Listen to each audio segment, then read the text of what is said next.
sure you know that Johnny Cash song, I've Been Everywhere. I've been everywhere, man. He sings that line over and over and then lists off about a million places. Well, Justin McLeod could do his own version of that tune. He's the associate editor of D1 Softball, and while that might sound like a gig that's a desk job, it absolutely isn't. Justin goes all over the country watching softball, and right now he's racking up the miles watching the start of the college softball season. We'll talk about where he's been and what he's seen, but first I want to say a word of thanks to these sponsors for supporting the Jenni Carlson Show. The Oklahoma Ford Dealers Association, Two Fellows Movers, MidFirst Bank, the National Cowboy and Western Heritage Museum, FireLakeJobs.com, Next Gen Roofing, 988, Oklahoma's mental health lifeline. Remember, drive into your Best in Oklahoma Ford dealers today for the best deals on Ford's full lineup of trucks and SUVs. Ford is the best in Oklahoma.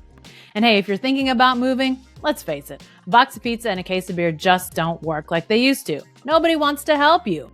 But we know two fellas who love moving. At Two Fellas Moving Company, we offer free, no-strings quotes for your move.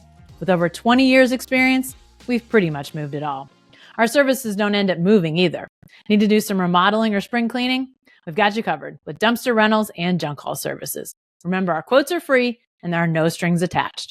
If you're moving in Oklahoma, make sure to call the fellas. Visit twofellas.com for your free quote today. Well, Justin, thanks so much for joining the show today. How are you? I'm great. It feels like we're in the middle of softball season. We're a few weeks in and it feels like we're already in the middle. So I'm rolling along. It's my favorite time of year. Yeah, for sure. Well, people may not know this. Well, actually, they won't know this, but you and I have sat by each other for at least 2 years at the Women's College World Series. I don't know what you did to deserve that kind of punishment, but we have watched a lot of softball games sitting next to each other. We really have. I was going to say the same thing about you not deserving that punishment. So maybe it just works. Maybe that's what it is. The press box gods just knew it was going to work. Yeah. Maybe they said, we got to stick these two by somebody. Let's stick them by each other. Right. Exactly. I love it.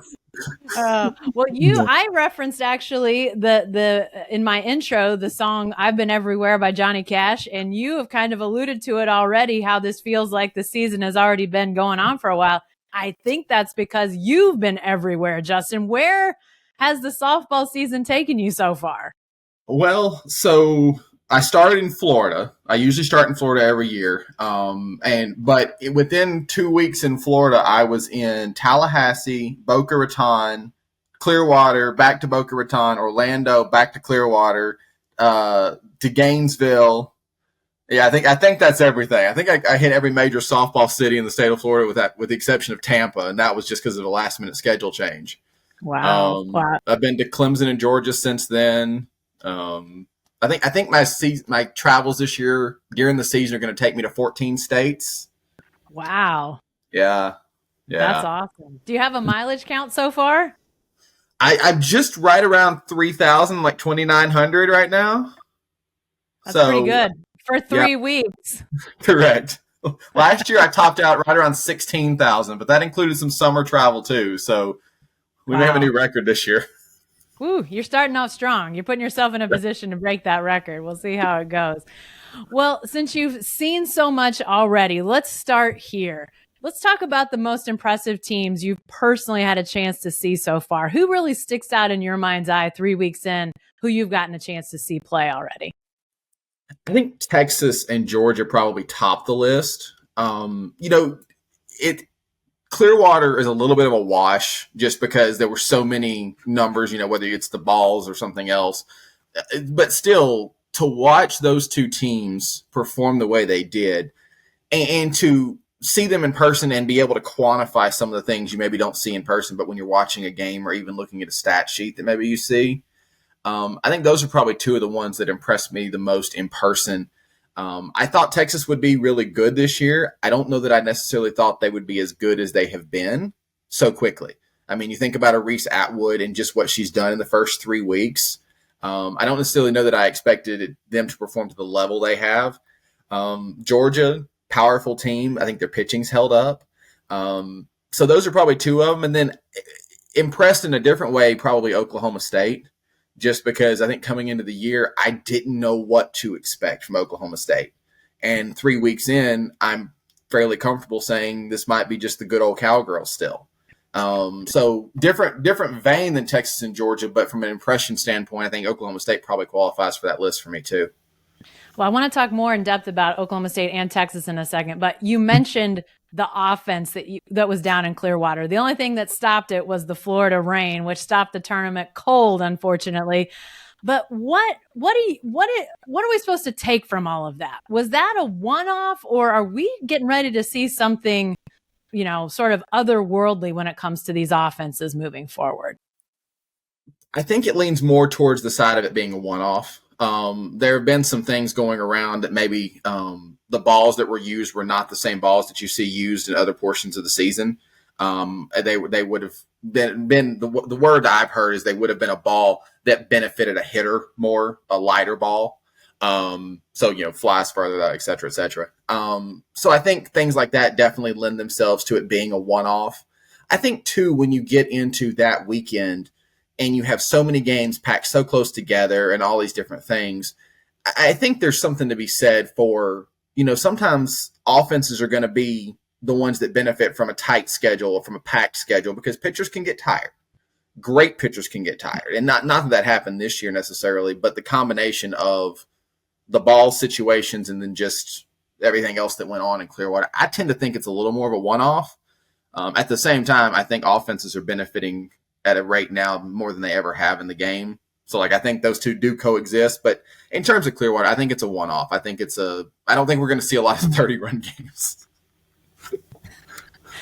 Yeah, that was something that was, it wasn't just one. It was like multiple games with, two teams scoring in double digits. I couldn't believe what I was seeing. And you saw it with your own eyes. I can't imagine what that looked like in person.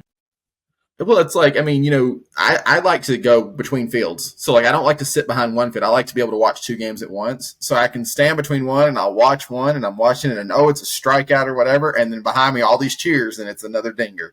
And I go over to watch that one. Okay, who hit it, et cetera, et cetera. And I turn around, there's a dinger in the other field. And it's like, it's home runs left and right and all that kind of stuff. It was quite the 2 days. That's all we got in, but it was quite the 2 days. Yeah, like I said, maybe the rains needed to come to cool that off. I'm not sure. But let's talk a little bit about another team that's been fairly dominant, that being OU. There's some talk around these parts here in Oklahoma City that maybe this OU team isn't as dominant as the past few. I know it's early, so I'm not sure I'm ready to say these Sooners are more, less, or the same.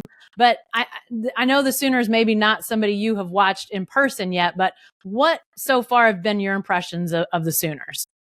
So I actually probably subscribe to that similar theory at this point in the season or 3 weeks in. I don't think OU is as dominant as they have been.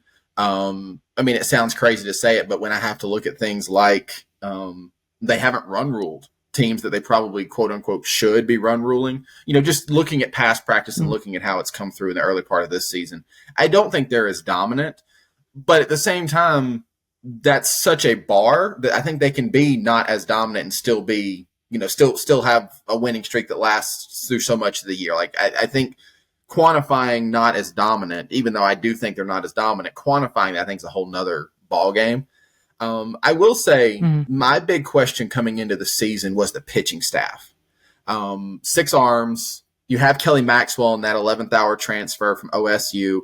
What was the pitching staff going to look like? Who was going to be able to take the load? Was Maxwell going to be back to Maxwell of 2 years ago, or was she going to be Maxwell of 2023?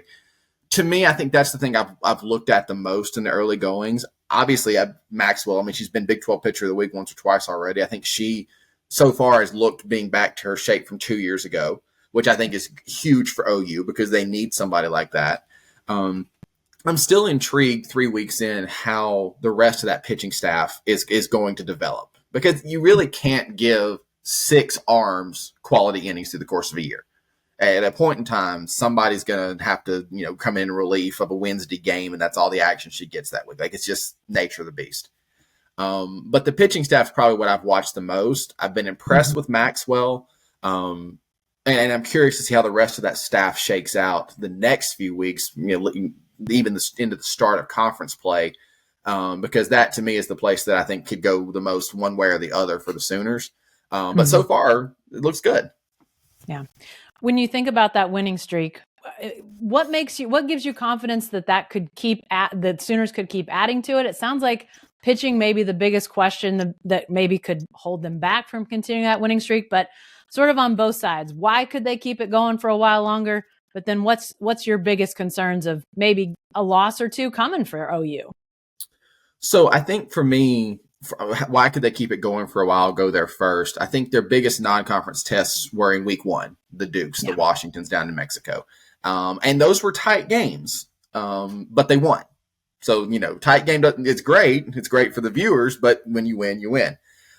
So to me, I think, especially through the rest of the non-conference schedule, that's something that I think that winning streak can go for a minute.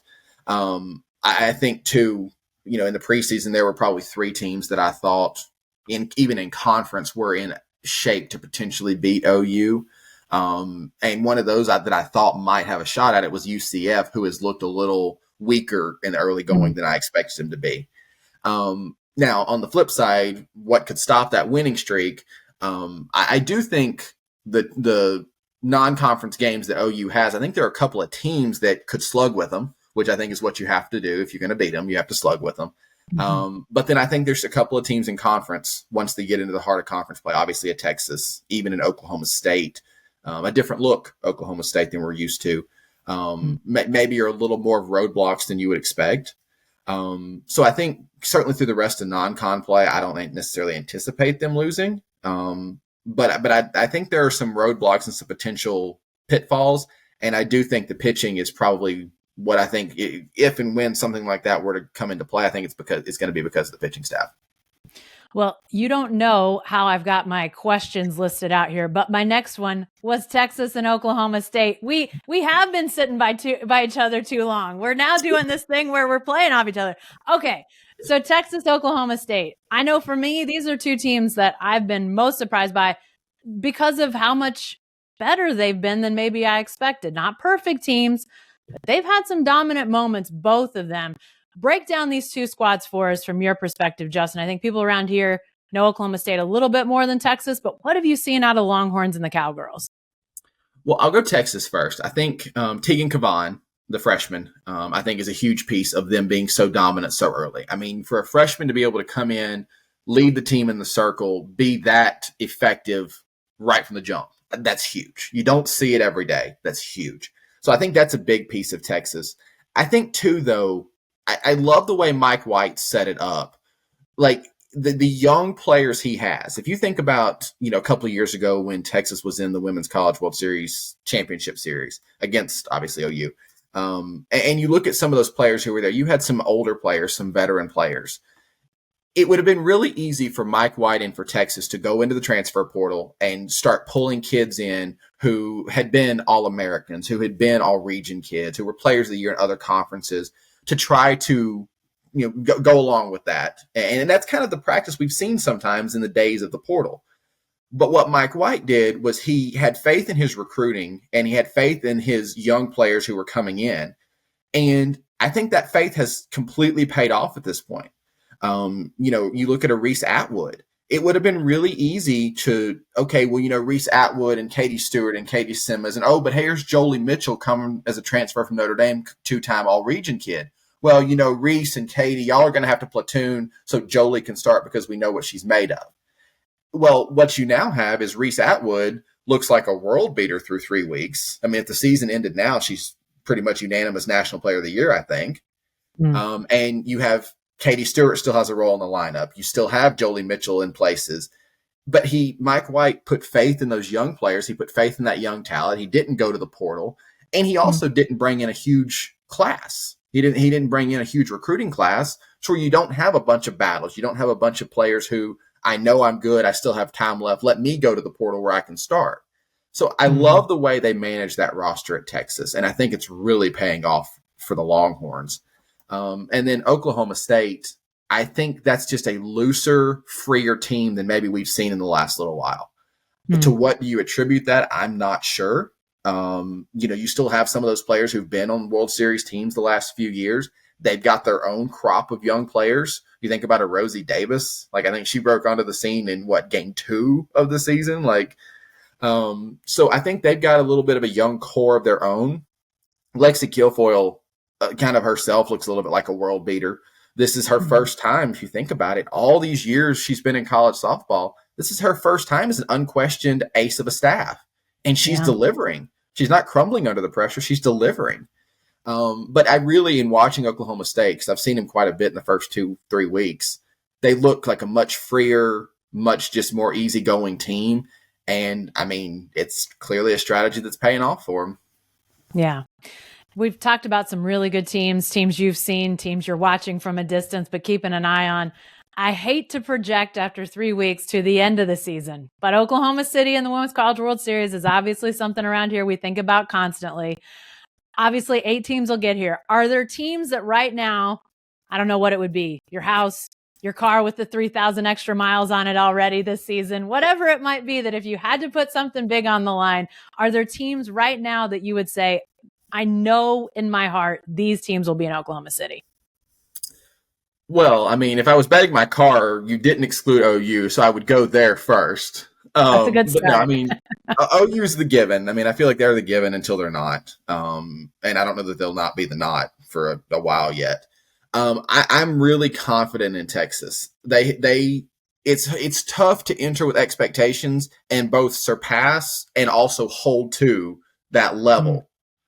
Even 3 weeks. It's hard to do for even 3 weeks to start a season. So I have a lot of faith in Texas right now.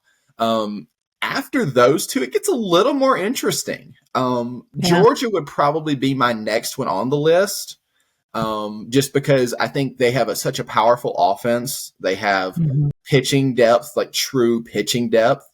They've dropped a couple of games early on, like they split with Virginia Tech in week 3 in Athens. But those were good games. Those were competitive games. So I think Georgia would probably be number 3. But for me, you get past OU and Texas, and I think there's a little bit of a gap before I even get to UGA. If I'm betting the 2011 Camry with 200,000 miles on it here. I don't want you to do that. I'm just saying hypothetically, Justin. But right. I gotta tell you, if you're doing rankings or you're trying to guess who's going to be there at the end of the year, it's a tough year to do that. I mean, I think we've seen a continued growth of parity in the sport, even as the top team has sort of elevated away from everybody else. There's about 20, 25 teams in the country. You could say if they get hot, they could probably make Oklahoma City. No, that's the thing. Like there are, and I feel like there's an element of this every year, but I don't know that it's been this strong this quickly in years past. Because you're exactly right. Like when we do our top 25 balloting on a weekly basis over at D1, like we each go in and we submit our ballots, and then it's just a cumulative point total, and that's how you get your top 25. But it's crazy because we all watch so much softball. We all see so many games. I've watched so many games personally. And, I have, okay, this is who I think, however long it takes me to get there. This is my top 5. I think this is my top 10 and down the rest of the way. But then I see another ballot or something, and I'm like, I can understand why they had this team 4 spots higher than I did. Like, I get the argument there. I see why they had this team 4 spots lower than I did. I understand that argument too. So it really is. It's really something this year because everybody, including OU, even though OU is not lost, but every single team I think has shown some vulnerability, whether it's been exploited yet or not. I think every single team has shown some vulnerability. And I think, now we've got 10 weeks left, and it makes it really exciting for you and I. But I think it makes it really interesting because you're right. There's probably 25, 30 teams. You say they're going to be in Oklahoma City, and I'd be like, okay, I can see why. Yeah. Yeah. It feels like a lot of great games, a lot of competitive games are on the horizon in the college softball season. Hey, let's talk about players for just a second. You mentioned Reese Atwood from Texas, how great a year, to start to a year she's having. Any other players that have, if there was a top 3 or top 5 for that player of the year right now, players that are really impressing you even early in the season? Well, I have to mention Nigeri Kennedy. Similar to what I was saying with Texas or an Oklahoma State, you have these expectations and you come into the year with these expectations, especially for her as a sophomore, and walks into the season probably as the consensus best pitcher in the country. And she's delivered. I mean, she beat Texas in week 3 here.